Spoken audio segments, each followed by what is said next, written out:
Hi everyone, welcome back to Bible in a Year. My name is Natalie and today we're on day 141. I'm so glad that you're here today and I hope you're having a fantastic day. We're going to be reading out of Numbers chapter 33, Isaiah chapter 28, Matthew chapter 18, and then closing out the day with Psalm chapter 85 verses 1 through 7. So let's get started with Numbers chapter 33. Here we go. These are the journeys of the children of Israel when they went out of the land of Egypt by their armies under the hand of Moses and Aaron. Moses wrote the starting points of their journeys by the commandment of Yahweh.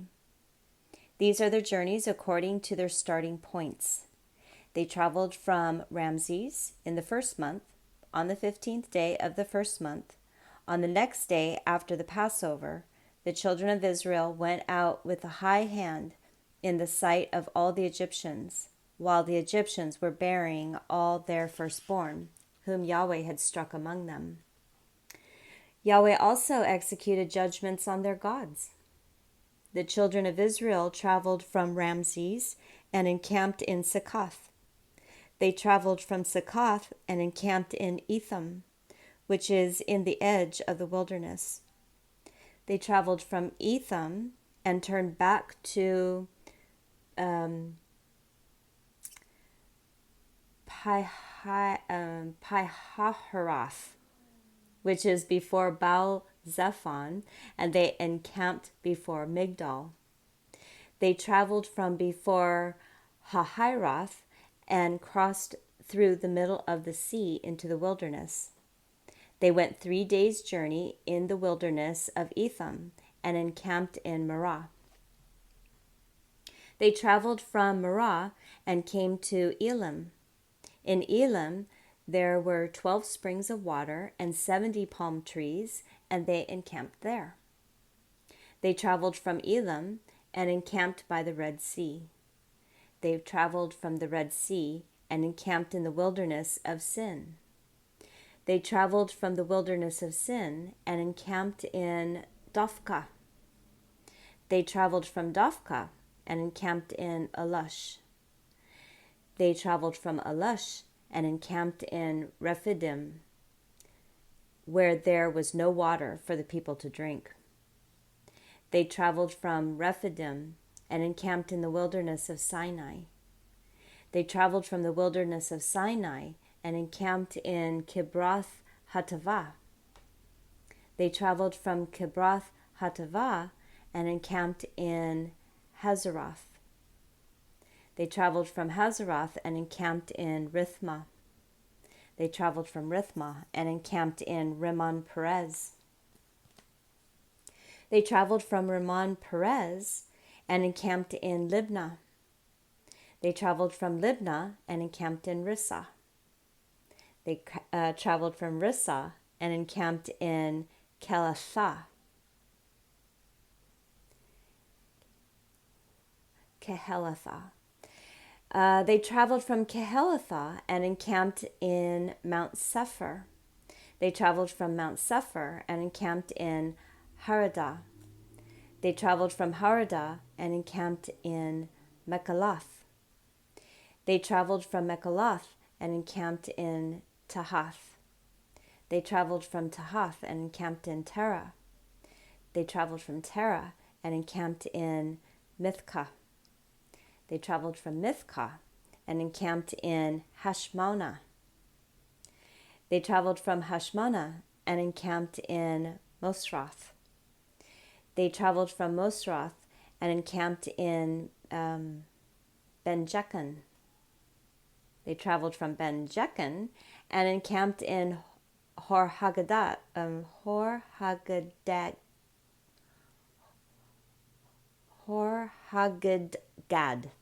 They traveled from Hor-Haggad and encamped in Jotbathah.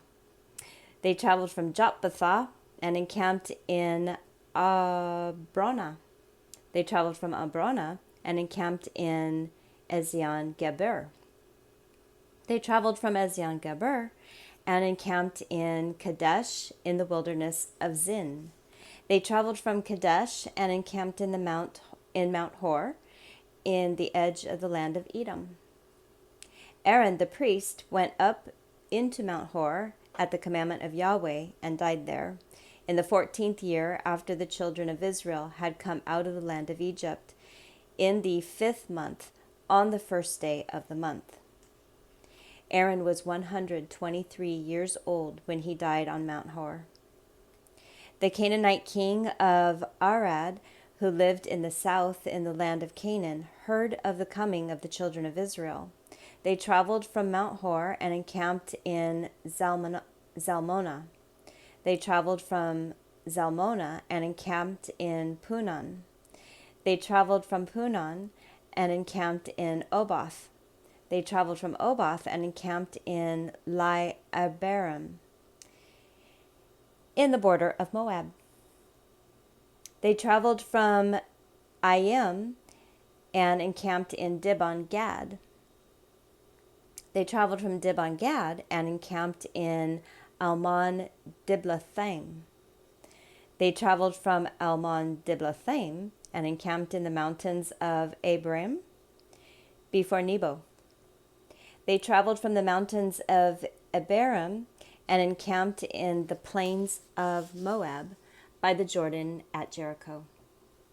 They encamped by the Jordan from Beth Jeshemoth even to Abel Shittim in the plains of Moab. Yahweh spoke to Moses in the plains of Moab by the Jordan at Jericho, saying, "Speak to the children of Israel and tell them, when you pass over the Jordan into the land of Canaan, then you shall drive out all the inhabitants of the land from before you. Destroy all their stone idols, destroy all their molten images, and demolish all their high places. You shall take possession of the land and dwell therein, for I have given the land to you to possess it. You shall inherit the land by lot, according to your families. To the larger groups you shall give larger inheritance, and to the smaller you shall give smaller inheritance. Wherever the lot falls to any man, that shall be his. You shall inherit according to the tribes of your fathers. But if you do not drive out the inhabitants of the land from before you, then those you let remain of them will be like pricks in your eyes and thorns in your sides. They will harass you in the land in which you dwell. It shall happen that as I thought to do to them, so I will do to you."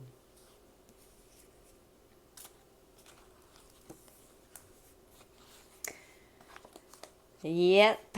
So I apologize for any offensive pronunciations. I do the best I can. My native language is English, and so I just kind of look at the word and I try and produce it out my mouth. And if the pronunciation is wrong, I do sincerely apologize. Really, the reason I insist on reading the cities is because as we read parts of the Old Testament, how I read the name of those cities and places, they are familiar. This was an account of exactly where Moses and Israel went, and it was familiar to us because of how I pronounced it, but I don't know. I wish I really knew how to pronounce the names. So Isaiah chapter 28. And I'm sorry, if anyone falls on this channel, from Israel or, is Jewish, and they're like, "Oh, who is this white girl?" I apologize. Here we go. Isaiah chapter 28. Woe to the crown of pride and the drunkards of Ephraim, and to the fading flower of his glorious beauty, which is on the head of the fertile valley of those who are overcome with wine.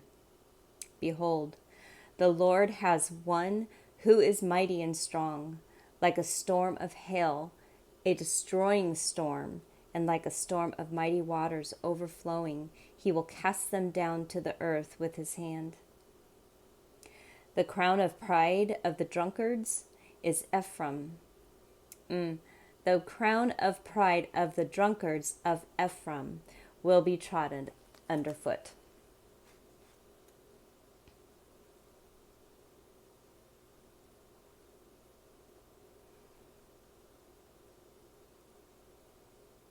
There we go. I'm sorry, I lost my place. The fading flower of his glorious beauty, which is on the head of the fertile valley, shall be like the first ripe fig before the summer, which someone picks and eats as soon as he sees it. In that day, Yahweh of armies will become a crown of glory and a diadem of beauty to the residue of his people, and the spirit of justice to him who sits in judgment, and strength to those who turn back the battle at the gate. They also reel with wine and stagger with strong drink. The priest and the prophet reel with strong drink. They are swallowed up by wine. They stagger with strong drink. They err in vision. They stumble in judgment. For all tables are completely full of filthy vomit and filthiness. Whom will he teach knowledge?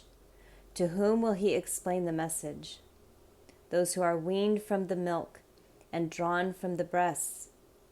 For it is percept on percept, percept on percept, line on line, line on line, here a little, there a little. But he will speak to this nation with stammering lips and in another language, to whom he said, this is the resting place. Give rest to the weary, and this is the refreshing. Yet they would not hear. Therefore Yahweh's word will be to them percept on percept, percept on percept, line on line, line on line, here a little, there a little, that they may go, fall backward, be broken, be snared, and be taken. Therefore, hear Yahweh's word, you scoffers that rule this people in Jerusalem, because you have said, we have made a covenant with death, and we are in agreement with Sheol. When the overflowing scourge passes through, it won't come to us, for we have made lies our refuge, and we have hidden ourselves under falsehood. Therefore the Lord Yahweh says, behold, I lay in Zion for a foundation a stone, a tried stone, a precious cornerstone for a sure foundation.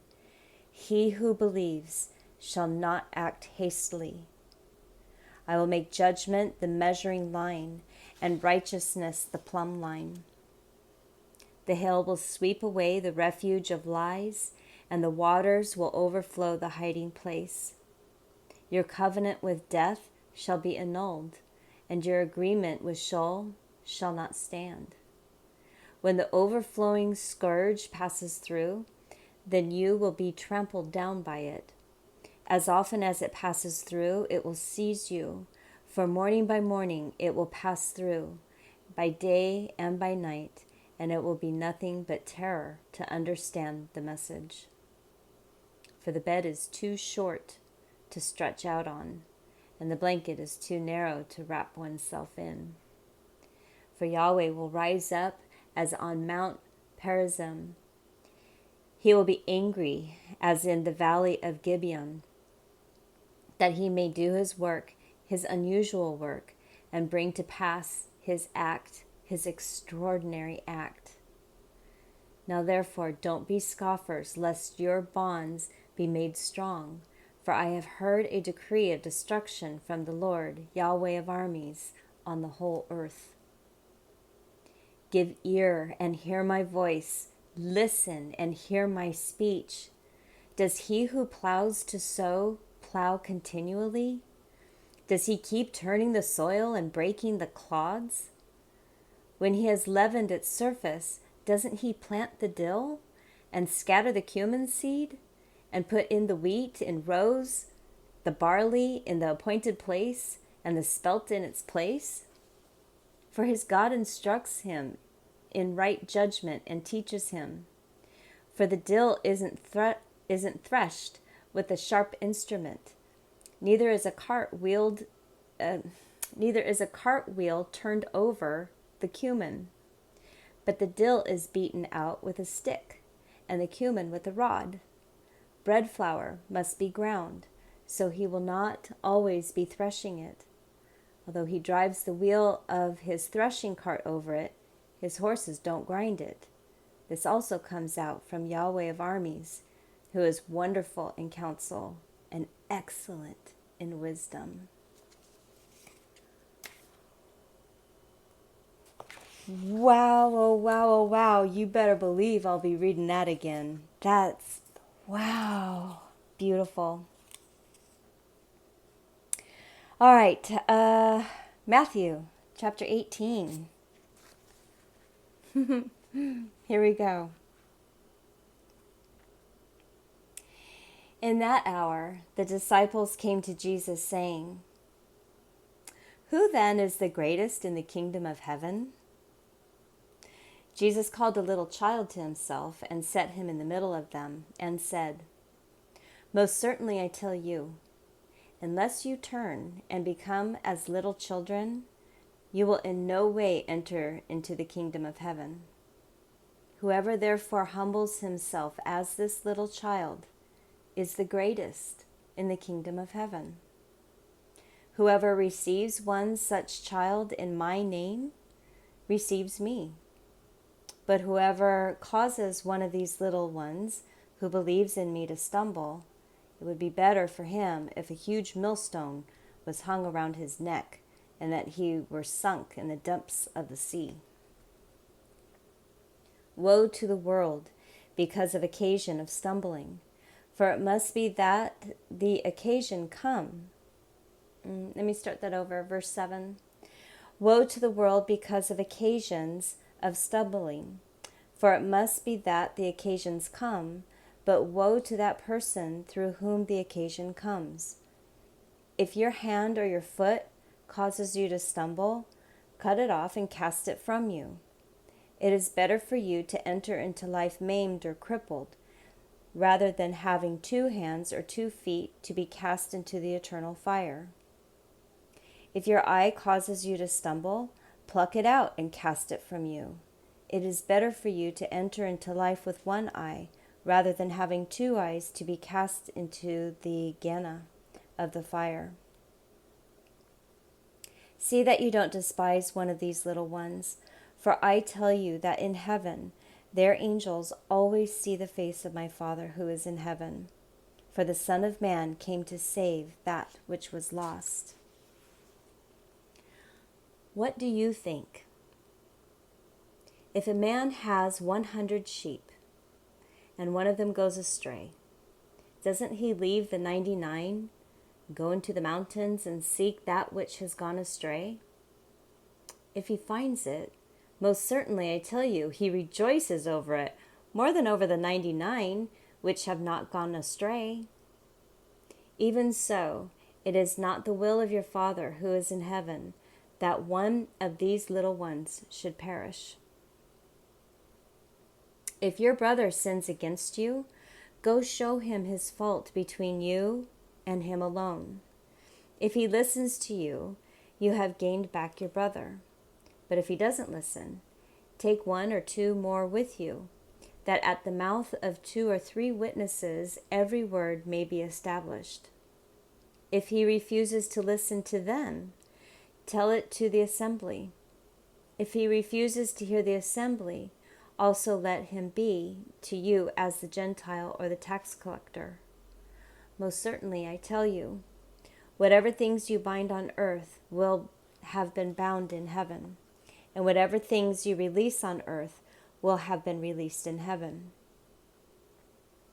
Again, assuredly, I tell you that if 2 of you will agree on earth concerning anything that they will ask, it will be done for them by my Father who is in heaven.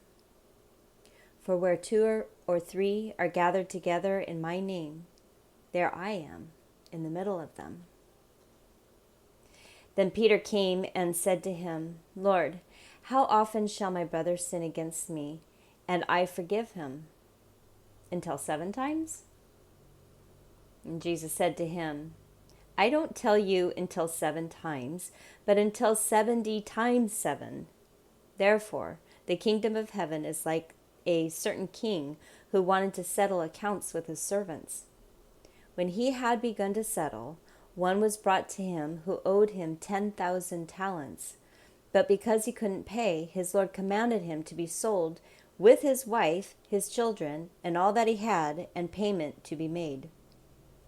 The servant therefore fell down and knelt before him, saying, Lord, have patience with me, and I will repay you all. The Lord of that servant, being moved with compassion, released him and forgave him his debt. But that servant went out and found one of his fellow servants who owed him 100 denarii. And he grabbed him, and he took him by the throat, saying, Pay me what you owe. So his fellow servant fell down at his feet and begged him, saying, Have patience with me, and I will repay you. He would not, but went and cast him into prison until he should pay back that which was due. So when his fellow servants saw what was done, they were exceedingly sorry, and came and told their Lord all that was done.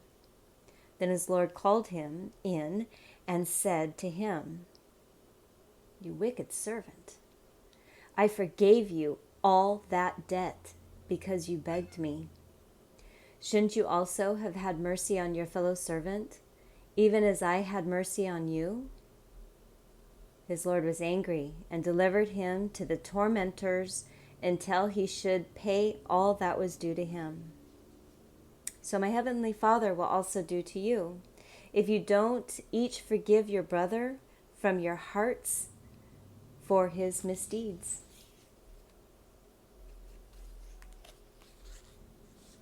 Let's read verse 35 again. So my heavenly Father will also do to you, if you don't each forgive your brother from your hearts for his misdeeds. That is a very hard lesson.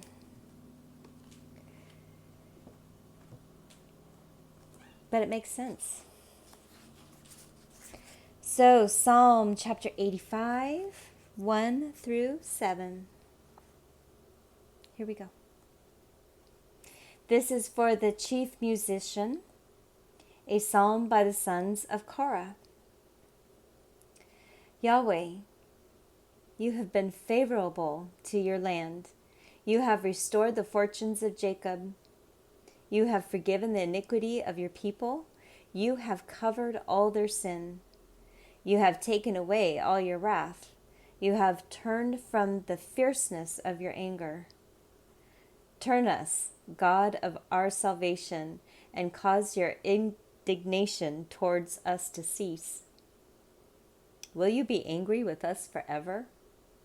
Will you draw out your anger to all generations? Won't you revive us again, that your people may rejoice in you? Show us your loving kindness. Show us your loving kindness, Yahweh, and grant us your salvation. Will you be angry forever? I think that might depend. So I look at God sometimes when I'm feeling overwhelmed in my spirit and in my mind, and I can't figure out what is going on. I look at God as I would look at my adult parent. So as a child of an adult parent, when I am directed to do something, and as a child I did not do it, and now I have a consequence. Is it the adult parent's wrath, or is it the adult parent's um, punishment or judgment, I would suggest that it is a consequence for the action that I did as a child. And I was told, don't do this, or I was told, do this, and I didn't do it. We all have choices. So when we read, God, how long will you be angry with us? I have to look at it like, when I was a child and I would look to my mom or my dad or another family member. How long will you be angry with me? It pretty much depends on me and my behavior, right? So, anyways, thank you so much for joining me today. I hope you have the most wonderful day, and I will see you tomorrow. Bye.